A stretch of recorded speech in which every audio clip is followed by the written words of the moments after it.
over here, Clay. There's a huge PR function to your job, the one you stepped into. How do you deal with that, being pulled away from football? And do you find yourself getting a ton of advice from Buckeye Nation, like, Tress did it this way, Urban did it this way, let me advise you, let me suggest? I mean, how do you? No, not really. No. You know, a lot of people come up and they see a lot of pressure, or they start talking about the expectations. That's a big thing that I get a lot, and it's been the same thing all along. I say, you can't worry about that. And people ask me, what if you don't beat the team up north? What if you don't win the Big Ten championship or national championship? And I always come back with, well, what if I do? And that's the mentality I've always had. And maybe it goes back to what happened when I was young, and nothing was guaranteed in life, and that's always the way I've been. And so let's go play. Let's try to maximize the day the best we can. And we're not going to be hesitant about anything. We're not going to be apprehensive. We're going to go after people and be aggressive, because that's the way I think you got to live life. You got to be aggressive that way. And to start getting anxiety or worry about losing, it's not going to happen. You prepare longer for speeches now, the groups? Yeah, a little bit. I try to get my thoughts together on that. I've found that sometimes when I just jot a few things down and just speak naturally, that's what's best. Okay. But yeah, I mean, you find yourself in those scenarios more. That's part of the job, for sure. Fourth row left, Andy. In the linebacker room, there's been a lot of names that have come up. Is there anyone in particular that's emerged? There seems to be like 6 guys on. Yeah, not really since the end of spring. So kind of the same guys in there, and they're all battling.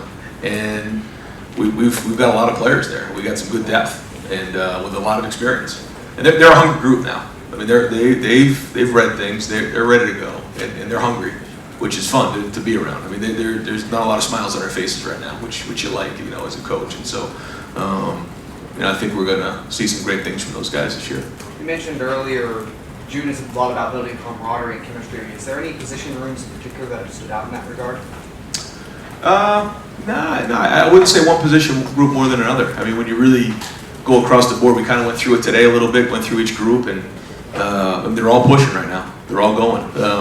I keep going to the fact that our really good players have to play good. Our veteran players have to play veteran. That's just, KJ Hill's got to play good on third down, and Chase Young's got to go after the quarterback on third down. And, our guys, Damon Arnett's got to show up, in the pass game. So our good players have to play good, and if they do, that's going to give us a chance to get some momentum during the season.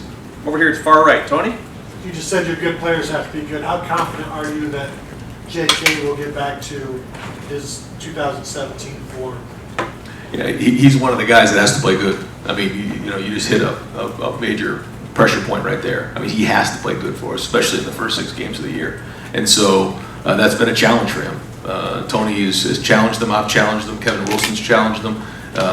Mickey Maratti's challenged them. I mean, he's got to have a good year for us. And so I love JK. I believe in him, and I think he's going to have a great year. And you mentioned Thayer Munford earlier. Is he good to go? Is he healthy, full go yet? Yeah, I mean, he's doing great. He's moving around well, so he's on the. I mean, I say today he had a great workout. So yeah. You don't foresee any problems this I don't. camp? No. Got time for just a few more. Front row, right, Bill. Yeah, you talked about the quarterbacks a little bit, and you've got all these guys who've never obviously taken a snap. What can really be done? You talk about iPads and all that stuff. What can really be done to hasten their development? So training camp starts in 2 months. Do you feel good about that? I mean, just meetings and drill work and more meetings. I think one of the things that when you're asking questions, we do direct teaching here. When you ask questions, the faster that they can snap the answer back to you, the better you know their brain is working. And so, if we come up here quickly and ask a question, he can bang it right back to you.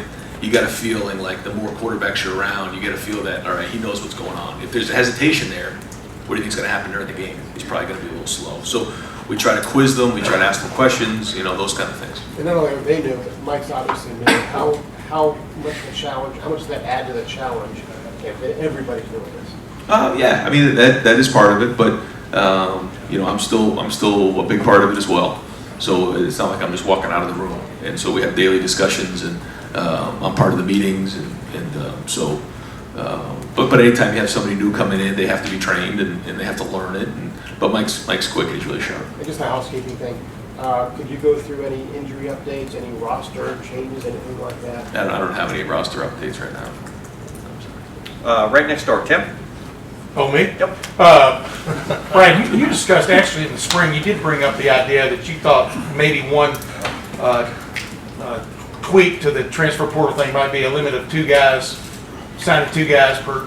What have you thought along those lines from the standpoint of where you might go with this? What I've found is that it's a complicated issue. Yeah. You know, I think it's easy for me to have ideas, but there's a lot more to it than that. And that's being at the Big Ten meetings and having those conversations with coaches, commissioners, administrators. I realize that there's some complexity to it, and there's no easy answer. Yeah. And when you're sitting at a stoplight, you're sitting at home, you're eating. How often do you think literally about getting Jalen Guild involved, or how much football do you get to think about now compared to a year ago? Not as much, but it's still a big part of what I think about. Yeah. But are you continually doodling in your mind of ways to get? How does that Oh, work yeah. for a guy like you? Yeah, for sure.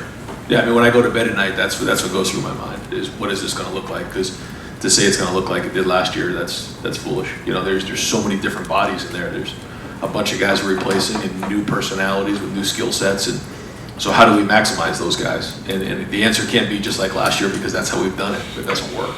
But then also the different perspective I have now is how does that fit into special teams, the defense, and the bigger picture? Not just about offense, because I think we are going to have a good defense. I think we are going to be really good on special teams. So how does that fit in with a young quarterback? And one little quickie. How soon, or maybe is he still working? How soon does like Yursich, has he become fluent in how y'all address things, offensively? You know what I mean? Yeah. Talking the talk. Yeah, no, pretty quick. He's bright. I mean, he picks up on it quick, and he's all in.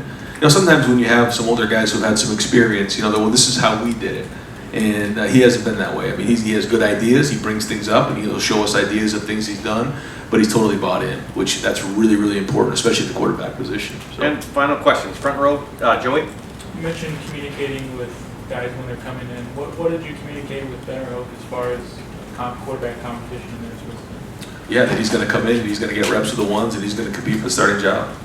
Justin got here in February and he's did not win the job. But that wasn't part of the spring. The spring was just to try to get some 15 practices under our belt and learn the offense. But now in the preseason is where the real competition goes. So he's going to have a great opportunity. He's got to learn in short order. He's a little bit behind in terms of the couple months that we had in the spring. He wasn't here, but he's also really, really sharp. I think he'll pick it up quick and then let the competition begin in August. Freshman came to campus this week. You get to see him a little bit in workouts. Is there anybody you're looking forward to? I'm looking forward to see all of them. Interesting group, great group. We just went through them all. We tested them yesterday.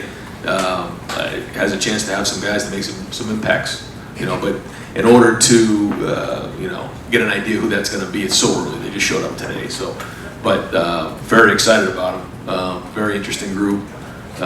Again, some positional needs there even for this year. Steele at running back and, Craig Young, a position that we need on defense and a couple guys in the offensive line. So it'll be interesting. Great. Coach, thank you very much. Thanks. Thanks, Coach.